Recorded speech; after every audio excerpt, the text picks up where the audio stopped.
Good morning world.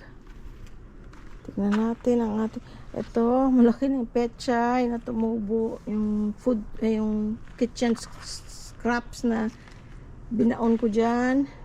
Tapos ito hindi ko na minog, inalis ko na lang yung maraming seedlings na tumubo from the scraps. Iniwan ko na lang yung pinakamalaki, pinaka healthy. Ayan, dalawa sila. So paggagapangin ko na lang yan diyan. That's kalabasa. At tingnan mo yung ating mga kamatis, guys. Tinriman ko kahapon. Nilagay ko lang dyan para pag na lusaw na siya balang araw, di pataba rin ng ating lupa. Ayan na, guys, ang ating mga kamatis. Wawawi. Ayan. Ayan. Ayan. O, diba? May mga bago pang bulaklak. Ayun. Mga bulaklak. Ating siling labuyo. Ayan. Pinagtriman ko yan kahapon, guys. Tinrim ko sila. Marami na silang bunga. Ito pa. Ayan. Ito pa. Mga ano yan, guys. Roma tomatoes. Yung cherry tomatoes ko hindi naman lumaki, namatay. Ito puro Roma tomatoes, masarap yung panggisa. Pang sausawan. O, diba? Yun pa. Ayan, nilagay ko lang dyan parang masuka. Ay, may nahulog. May nahulog siya.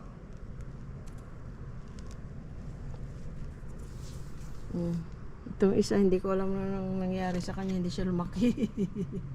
Hindi siya healthy tingnan. Ito sili. Ito rin hindi rin siya healthy tingnan. Pero ito tabachuching. Parang ako.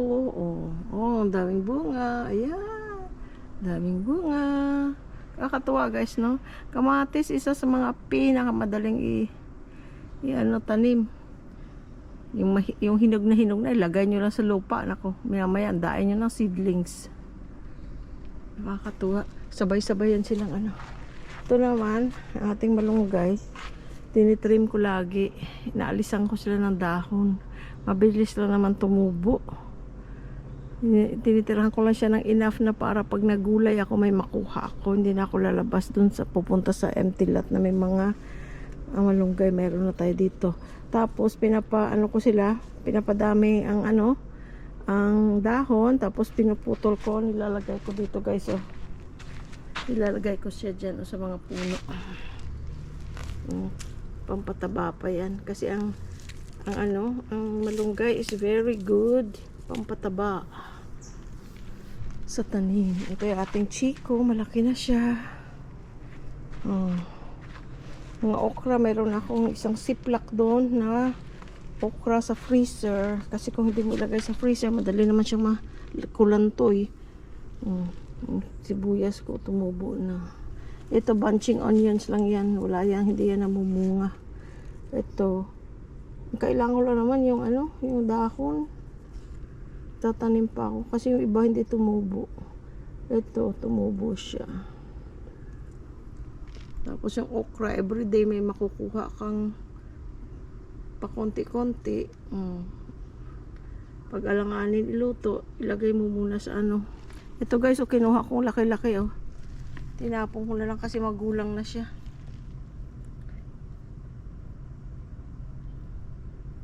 Dahil hindi na harvest kaagad nung wala ako. Ito pa, marami pa pala. Ito pa. Wow, dami. Makakashare ako sa aming neighbor sa kabila ng pader na to. Ito. Ganyan siya, guys. Mamayang hapon yan, laki na. Ang bilis tumubo. Ang bilis lumaki. Ang okra, yan pa. Yan pa. Mamaya yan. Na yan? Magulang na yan. Ito kamatis din. Pinutulang ko yung mga dulo para dumami ang bulaklak. Ay, ito pa. I-harvest na natin to. Gugulang na ito mamaya. Kahit maliit. Kahapon ng hapon nandito ako. Maliliit pa to. Ito ngayon, oh.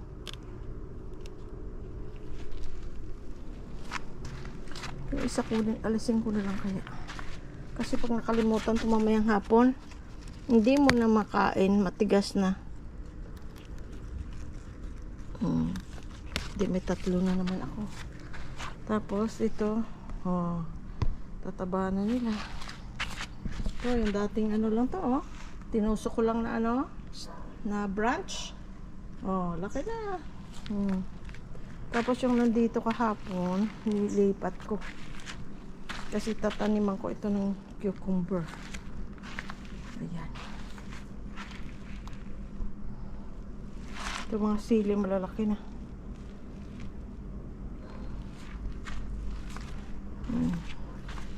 Isa pang ano guys, maganda sa ano pala, ito aratilis to na tumubo lang dyan, di ba? Inalisan ko na yan, pinutulan ko na, nilagay ko rin sa tanim. Ayan, pinapalami ko yung dahon para ilagay ko na naman sa mga tanim. Taba-taba oh. Taba-taba oh. Ayan, healthy siya.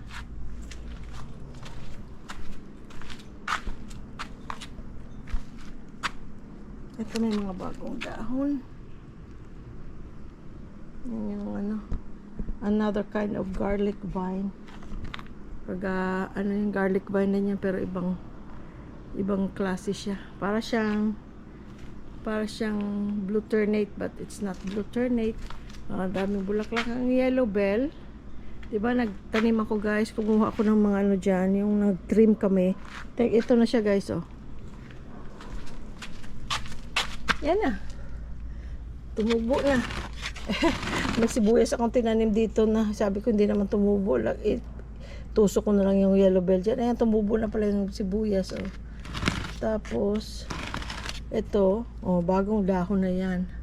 Yan. Ito, ewan ko kung mabubuhay. Ito, hindi siguro. Ito, bagong dahon. Bagong dahon. Ayan, may bagong dahon tumutubo. Ayan, ito, akala ko hindi ito tutubo. Ayan, may bagong dahon na siya. Ayan na guys, may bagong dahon. Ito, ewan ko lang, wala siyang dahon. At saka ito rin wala. Pero hayaan lang natin dyan. Baka matumubo pa. O di, itatanim ko to dun sa ano, dun sa dulo nitong trellis. Yung yellow bell, para doon may color din doon. Diba? Dyan lang siya sa hindi masyadong mainit. Ayan na, ano siya ng mga dahon na yung shade. Ayan. O, diba guys? O, ganun lang mag-propagate. May mga tanim na pwede mong itusok lang yung mature na branch. Ayan, tubo na. So, ilan ang tumubo? 1, 2, 3, 4. Ito may konti, 5. May maliit na dahon. So, 5 out of yung wala pang dahon is 1, 2, 3. 1, 2, 3, 4, 5, 6, 7, 8. So, 1, 2, 3. So, 5 out of 8 is very good. Makapatubo tayo.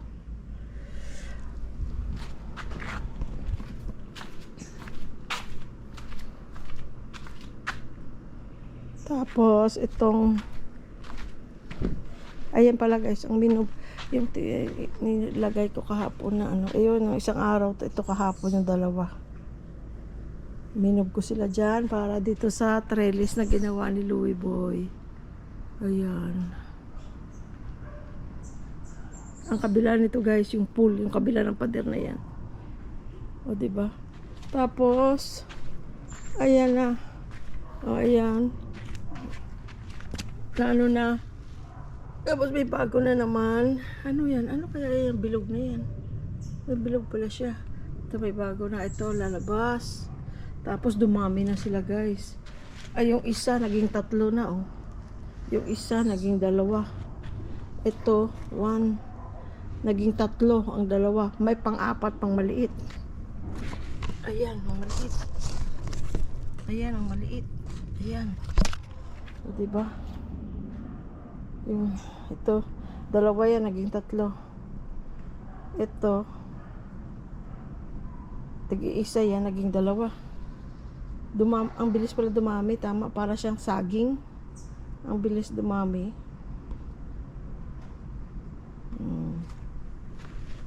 Tapos lahat ng tinanim natin na, 'di ba parang stick na ito ng kandahulog ng mga dahon na yan, buhay na buhay na. May mga bagong bagong dahon na yan.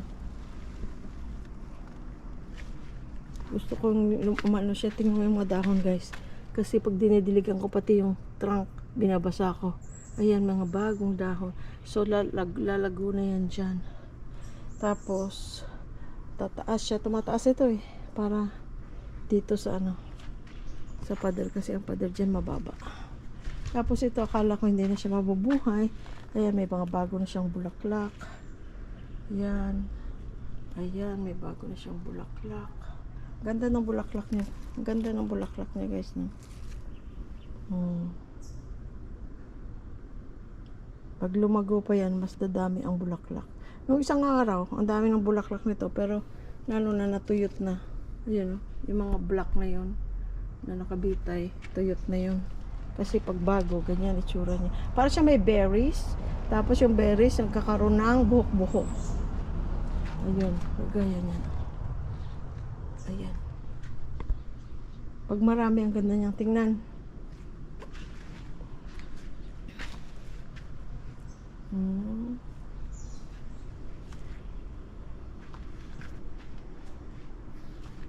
Kakatuwa. Yung ating garden, guys, naging naging green. Naging marami ng green. Dati, disyerto ito. Wala itong walang katanim-tanim. Ngayon, marami na. Tinano ko siya dito kasi para siyang payat. Inalis ko, itinrim ko. Tingnan mo ngayon, ang dami ng mga bagong dahon. Ito. Ayan, pwede rin itrim ito. Diba?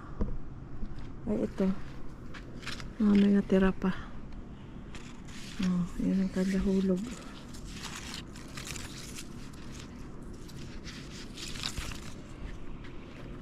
Yung mga ganito nilalagay ko dyan, guys. Kaysa ilagay mo sa basurahan, ilagay mo na lang dyan siya sa lupa niya. Diba? Nag-iisang atis hanggang ngayon, diba? Nandiyan pa rin siya. Hindi pa siya hindi pa siya hinog. Yung isa nawala, baka kinuha ng bird. Tapos wala nang bulaklak. Meron dun sa taas. Pinutulan na to ni Louie ng konti kasi tumaas na. Tinrim niya yung pinakataas. Doon banda. Tsaka ito rin. Kasi tumaas na. Ayaw namin masyadong mataas. Bayabas natin, guys. Bayabas. Taba-taba. Laki niya na. Ito naman, nakakuha kami ng 7 bunga. Yung 7 bunga, ayun, 7 pa rin. Pero meron naman siyang bagong bulaklak.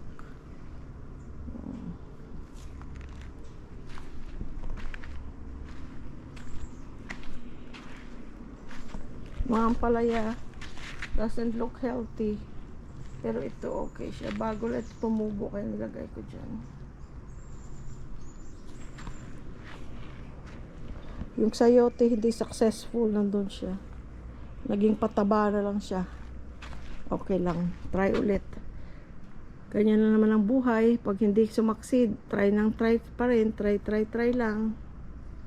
Huwag magsawa. Ito ang ating kaimito. Mataas na siya. Itong sukatan natin, guys. Nilagyan ng nito, yung parang brace para hindi siya dati kasi kawayan lang, lumalaki na siya, hindi kaya nitong kawayan na stick, so nilagyan ni Louie Boy ng ganyan. So itong atin sukatan yung taas niya, parang mga 1 foot bago niya matabot yan. Tingnan natin. Tapos ating langka, sa online ko lang yan, guys, binili. Matamis daw itong langka na to. Tingnan natin. Pero malaki na siya. diba? Ayan ang mga kamatis pala sa malayuan, guys. Oh. Ito naman ating chiko. Oh. Ang daming. Tumataas na rin siya. Bago na namang ano, oh. Bago na namang mga dahon, oh.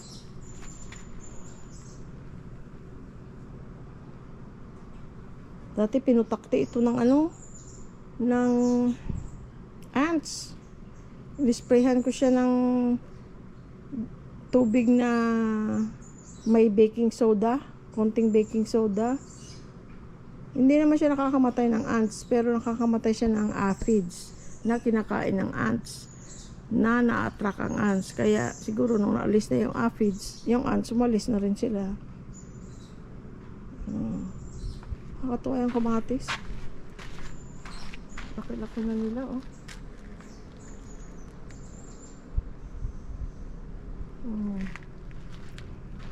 Kaya talagang ano, guys, uulitin ko lang kasi natutuwa talaga ako. Dito tayo. Upo ako dito sa ano. Upo ako sa dito sa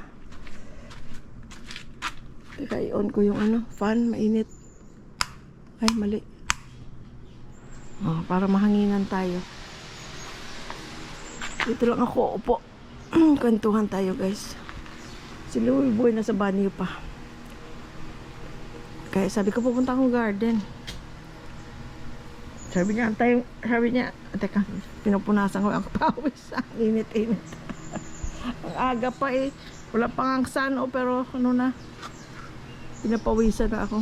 Sabi niya, antayin mo ako. Kagaya kahapon. Sabi niya, antayin mo ako. Nasa banyo siya. Tagal niya kasi mag-ayos. Sabi niya, antayin mo ako. Di kahapon nantay ko siya. Nag cellphone ako doon sa sala. Tapos pumunta kami dito.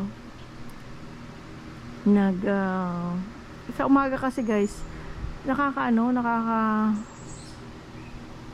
nakaka-happy yung bubuting-buting ka. Tingnan mo kung anong bago sa mga tanim. Kasi yung magdamag lang, may mga bago ka lang makikita. Lumaki na yung okra, may bagong dahon, may bagong bunga, kamatis, yung ganun ba, nakakatuwa. Tsaka chichikin mo kung okay yung tubo nila. So anyway, guys, sabi niya, tahantayin mo ako, ga. Sabi ko, pupunta akong garden, mauna na ako. Sabi ko, ang freezer namin walang laman. Kahapon, sabi niya, dapat pumunta pala tayo ng ng Pampang. Ngayon naman, weekend, sabi niya, dahil tao sa palengke. Weekday na tayo pupunta. Wala lang kaming isda. Wala na rin kaming karne. Niluto ko ng kahapon ba yan? Isang araw. Diba nagluto akong giniling? Lahat ng giniling, niluto ko na. Wala kaming manok. Kahapon, merong leftover na yung chicken feet na in-order namin sa Grab nung bago pa ako pumunta ng Roja City. Yun kinain ko kahapon. Yung chicken feet pang Wang Fu. Masarap pa rin. Walang hindi naman siya. Ayun na siya. Ga, andito ako nakikipagkwentuhan sa kanila. Ayan, maglalagay na siya ng hugas. Anong tawag ga? Hugas biga? No? Yeah, hugas biga. Hugas bigas. Nilalagay niya dun sa guys. Oh. Doon sa niya. Tapos meron mga ng saging. Kasi eto, tingnan mo, hindi siya healthy. Pero yung mga bagong dahon niya, naging healthy na. Kasi nung una, tingnan mo, yung mga una niya, para siyang kuluntoy. Pero parang nakakatulong naman yung may dyan, mga dahon ng, not dahon. Ang tawag doon nga? Balat ng saging. Tapos nilalagyan niya ng hugas bigas. Oh, yun na yung mga organic natin. Organic pataba. So yung mga bagong dahon niya, parang okay siya. So sana lumaki sila. Laki naman ng weeds na to. Yung mga weeds talaga, hindi mo inaalagaan, lumalaki. No? Agoy, hindi maalis. Tigas. Kahit na mga ito, pwede mo ilagay dun sa ilalim ng Diyan, ayan, nilalagay ko. Kaya nga si Shai ngayon, pag siya, nagdamo. Sabi ko siya, huwag mo na itapon dun sa ano, diretso mo na sa ilalim ng mga puno-puno natin. Diretso mo na siya dun para na pataba pa yun balang araw. Ano na nga ba yung kinukwento ko? Yun pala, sabi ko, ulitin ko sa mga hindi pa yung bago lang nanonood sa atin. Itong ano na to, yung lot na to, hindi naman to kasama sa bahay namin. Bahay namin nandyan, di ba? Yung bahay namin 2 lots. Ano na yan, package deal na yan, yung lupa, yung paggawa ng bahay, and everything in it. Package deal na yun. Ngayon, nung available itong ibenta yung lupang ito, wala naman tayong budget para dito dahil kasi kontento na kami doon sa bahay na bayad na, wala nang utang, ni 5, basics na lang, utilities na lang ating binabayaran, kuryente, internet, meron kaming Netflix, meron kaming, pwede na nga walang Netflix kasi sa YouTube, pero minsan may gusto akong panoorin sa Netflix. Sabi ko, dati nga nagbabayad tayo ng magkanong Netflix, $15.99 ang pinakamura. Dito $3.99, ngayon $4.99 na yata. Pero sabi ko okay na yun kasi matanda na tayo, may gusto na tayong panoorin. Ay, manood tayo sa Netflix. So nag-Netflix kami. So yun lang, kuryente, tubig, Netflix, internet. Yun lang ang ating bills. Salamat sa Diyos. For the first time in our lives, yun lang bill. Ang malaki lang naman sa bills, di ba? Bahay, kotse, insurance. Ayun pala insurance, pero yearly naman namin binabayaran ang insurance sa bahay. Property tax, syempre, ano lang yan, once a year. Tapos yung car insurance. Health insurance naman sa kay Louis Boyd, mina-minus na sa ano niya, SS niya. So hindi ko na, parang hindi mo na naisip kasi na-minus na eh. So itong lupa na to nang na-available, sabi namin wala tayong budget para dyan. Kung anong meron tayo, maliit na pera, ano na yun, para na yun sa ating pang araw-araw. Kaya lang naisip namin guys, kung ano mang meron kaming konti, kung kakasya pa para makabili nitong lote na to, bilhin namin. Pero pinag-pray namin guys, pinag-pray, pinag-isipan, hiningi ng guidance, dahil kasi sayang kung hindi namin bibilhin, nandito lang sa tabi. Pwede namin gawing happy garden nga. Ito nga happy garden kasi nakaka-happy pag nandito kami. Yan si Louie Boy, oh. Kung ano-anong kinukot-kot-kot sa garden. So sabi namin, if God willing, bilhin natin balang araw, pwede natin ibenta kung kailangan, hindi aapektuhan ang ating bahay na tinitirahan at ang lupa na kinatatuyuan ng ating bahay. Ito pwede natin balang araw ibenta. Hanggang sa okay pa tayo, hindi pa natin kailangang ibenta, we will enjoy it, we will make a garden out of it. Kaya meron tayong kubo at happy garden. At saka nga nagpagawa siya nitong malaking trellis. Ngayon, para sa amin lang ha, sa amin lang na hindi kami mayaman, wala kaming maraming pera, ordinaryo empleyado kami sa Amerika noon,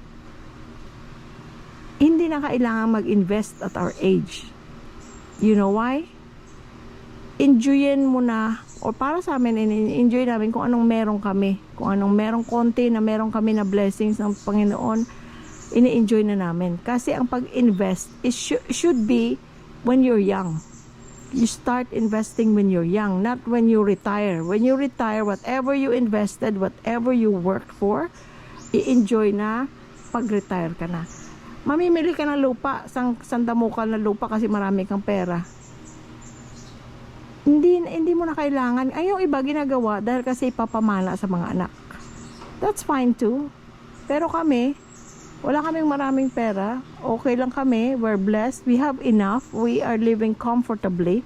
Hindi na kailangan magpapayaman with investments. We should enjoy what we have. So that's what we're doing.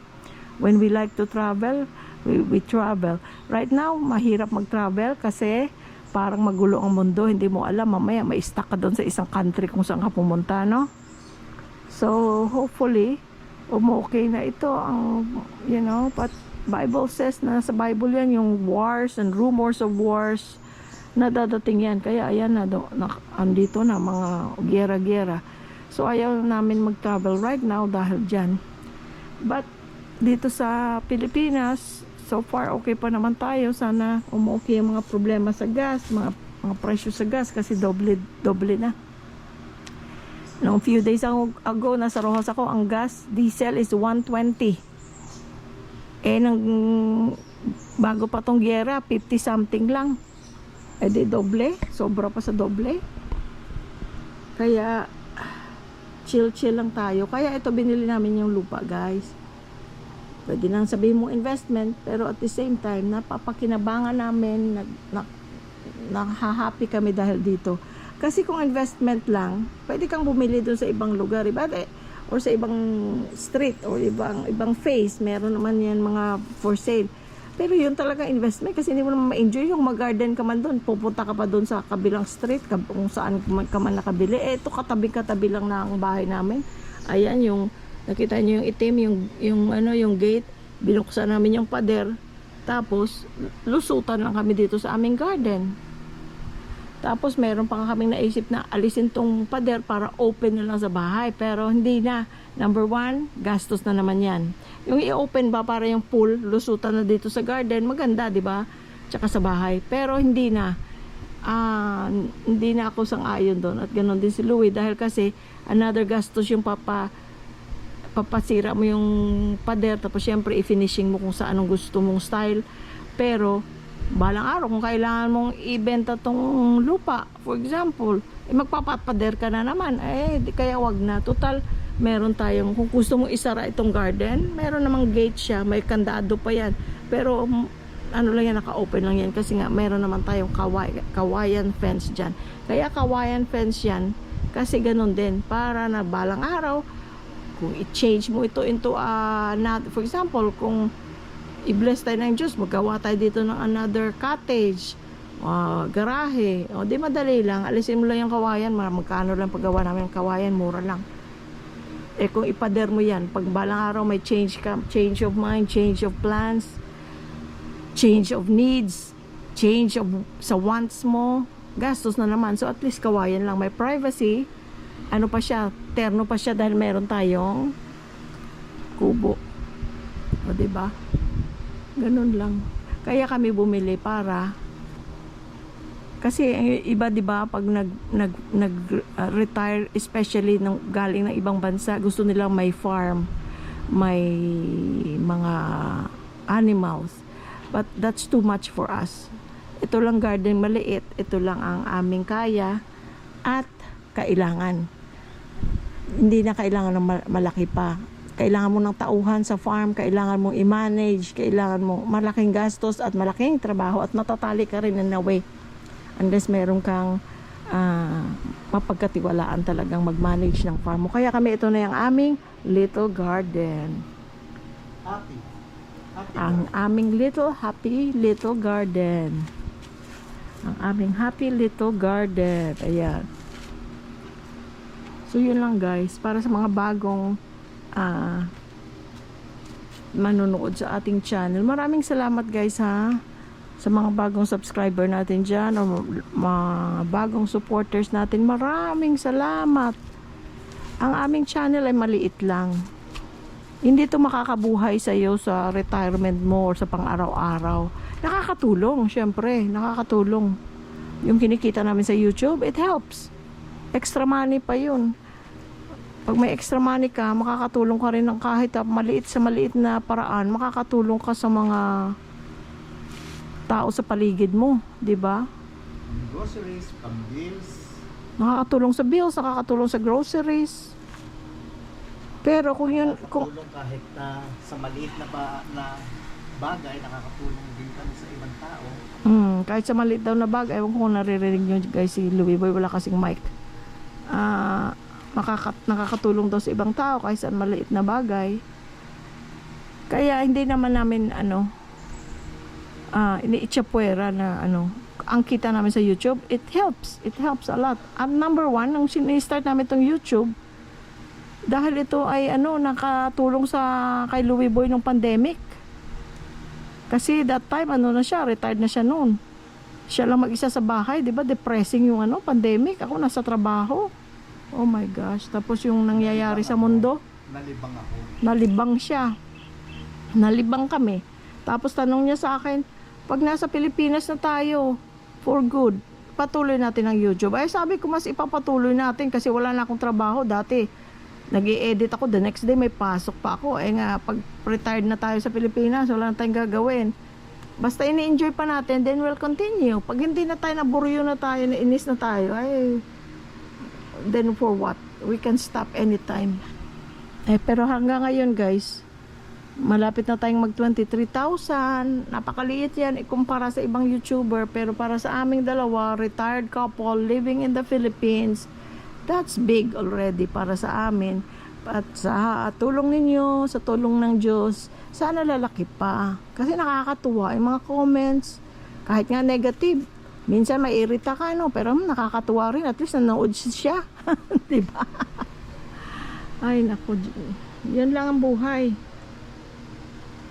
Sabi nga ni sino ba yung nagsasabi? Si Kuya Kim? Ang buhay ay weather lang. Don't take it too seriously. Take it one day at a time. Guys, tapos na tayong mag-garden. Abangan, next episode, nagkwentuhan tayo dito sa garden. Hindi tayo nakakapagkaintuhan.